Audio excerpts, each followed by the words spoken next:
Let's go. To the Newcastle and Hunter Rugby League. We'll have a look at the A grade and the two D grade comps this week.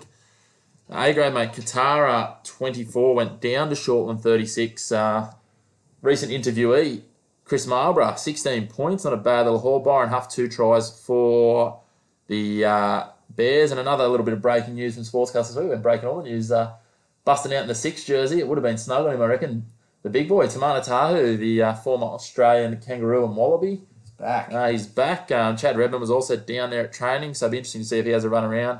A few people sort of throwing around that Shortland have thrown too much money around. I don't think that's why Chad's down there. His brother Matt does play there, so just looking to have a run with and probably turn the legs over after he couldn't get a release to go to Maitland, I'd say. But that sort of secures Shorty up there in equal first. Belmont South 32 beat Fingal Bay 18.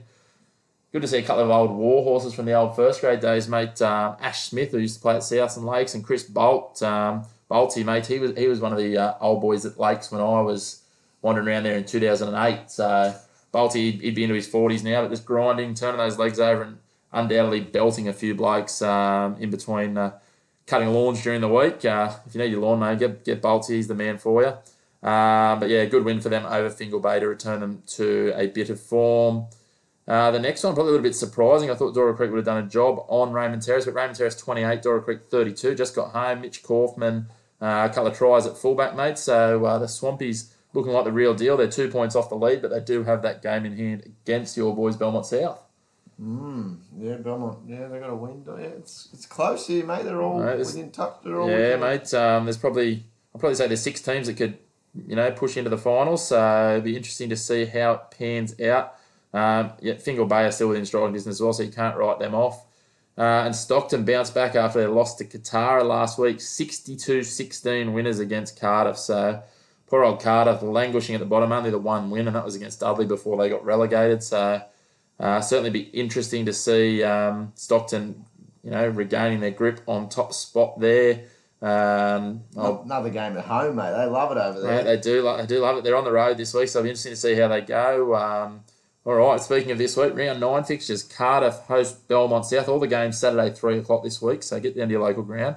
This is a double-header with the D-grade game, which we'll get onto in a little bit, mate. Cardiff hosting Belly South. Certainly be interesting. Plenty of experience in the Belmont South side. You'd be a brave man to tip against the Rabbits after they're starting to string a couple of good games together. Yeah, Cade's kids, mate. They're climbing that mountain. Yeah, I don't think they're really kids, mate. There's plenty of blokes there. Well, there's a few young fellas that are, in their late teens and early 20s, and there's a bunch of blokes in their late 30s and 40s. Yeah, mate.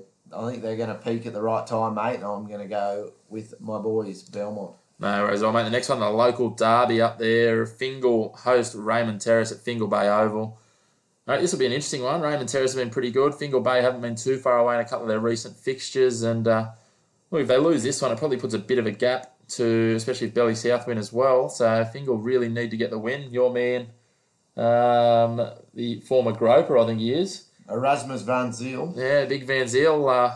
Man of the match performance this week, surely.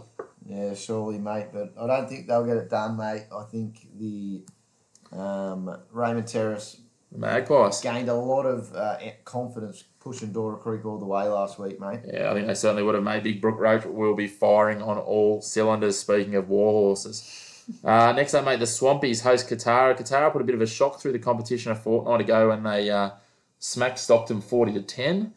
Came back to earth last week against a very strong Shortland side. It was already a very strong side, and then bolstered by the addition of Tamana Tahu, who, mate, I've seen him at training. He's a big lump of a man, but he's looking very fit, so wouldn't have missed a beat there. They're going to have their work cut out for them with a trip out to the greatest ground in Newcastle, Neville Thompson Oval. Went past on the train the other day, mate. It is looking immaculate after the rain. It is a lush dark green, forest green, if you will. Dora Creek, mate, they're still pushing for that minor premiership, and they love it out there at their home ground, and I can't see anything but a Dora Creek romp. Yeah, mate, I'll be going with the Swampies against the Bears there as well, mate. The final game, the top of the table battle. This will be ding-dong on for young and old. Shortland versus Stockton. Cancel your plans. Get out there. Mate, don't worry about refereeing this week. Get out and watch this. This will be a cracker. It'll be entertaining. Will Shortland keep all their signings, mate? We don't know. Redmond be cleared? I don't know. Don't know what the story is with Chad Redmond. I guess if he wasn't cleared, I think they've got to be cleared by June 30. So don't know whether he wasn't able to play on the weekend or the clearance was still pending with the game being on June 30, but be interesting to see whether he is listed and plays this week or whether he's just going to train and be the waterman. Yeah, it's going to be a great game, Buck. So I reckon get out there. Hopefully Bar TV are covering it, mate. Nah, they won't be on a Saturday afternoon, unfortunately, mate. So who's your tip, though? Come on, get off the fence. Shortland by a try, mate. Shortland, mate. Yeah, I'm going to go the Devils as well, mate. I like what they're building out there, and they've got a very strong team with some individual stars who can just break a game open.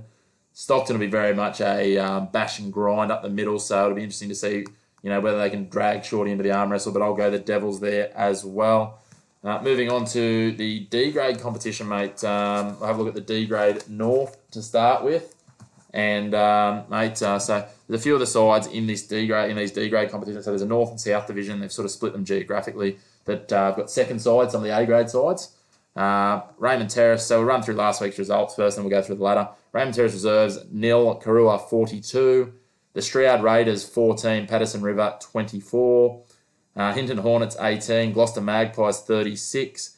And the Tea Gardens Hawks, 36, went down to the Clarencetown Cobras, 40, and what was obviously a defensive clinic. Mate, the poor old Raymond Terrace Reserve grade, they haven't had much luck this year. I think they've got a for and against after 8 rounds of about minus 250, but they keep on turning up, which is great. And I guess it's just giving some of those guys who can't quite make the A-grade side a run and keeping people in nick for the A-grade for when injuries and things hit, which is helping them. So the ladder at the moment, Gloucester and Patterson on top, 15 points each with 7 wins and a draw. So far this season, both sides undefeated, so they had a draw in their first meeting. Gloucester, mate, there's a bit of a famous name running around there. Gleno Davis, the brother of Robbie O. He's a fairly versatile player, Gleno, and normally gets amongst the points. Stroud Raiders, 10, so there's a bit of a gap there between the top 2 and third. Clarencetown Cobras back on 8, Hinton on 7, Karua on 5, Tea Gardens 4, and Raymond Terrace on 0 points. Mate, she's a ding-dong battle there for sort of 3rd, 4th, 5th, and 6th. And even Tea Gardens in 7th, a couple of wins, and you can find yourself climbing up that ladder pretty quickly, but 2-horse race for the minor premiership, it looks. Yeah, that's right, mate. Good to see Stroud amongst the top 3 there, mate. A quality outfit there. Not sure of any of their names, but clutching at straws. Off-season, mate. Clutching at straws, mate. I'm hearing whispers that former first grader, he must be getting on. I ran into him at West Walls End the other week. Tony Hutton might be having a run with his young fella up there in the next couple of weeks, so that'll be worth watching. He'll promise some swinging arms or some sort of excitement. There'll be never a dull moment with Hutto running around, that's for sure. So he's looking fit though. This week, mate, Karua host Hinton up at Lionel Morton Oval, Saturday 2:30. That should be an interesting one, mate. You got 5th and 6th there, so that could put a real, it's a 4-point game, I suppose. Yeah. If Hinton get the win, it puts a bit of a gap back to the field. Patterson River, one of the undefeated ladder leaders, host Tea Gardens up at Patterson Sports Ground. You been there, mate? I have been there, actually, mate. Refereed there back in the day. It's a lovely little spot. It's a good little spot in the world, Patterson River, to be honest. So that's Saturday 3 o'clock. Also Saturday 3 o'clock, Stroud versus Gloucester. So that's 3rd hosting first. That'll be a very interesting one. See if Stroud can get the upset the Raiders. Shout out to a former refereeing colleague of mine, Simon Chappell. I think Chapo's he's somewhere between 50 and 90 years of age, and he's still running around. I think he's 51 or 52. He's still running around after many years as a policeman. He played at Nelson Bay for a while. He's played everywhere, mate. But he's up at Stroud, still running around, still turning the legs over, which is impressive.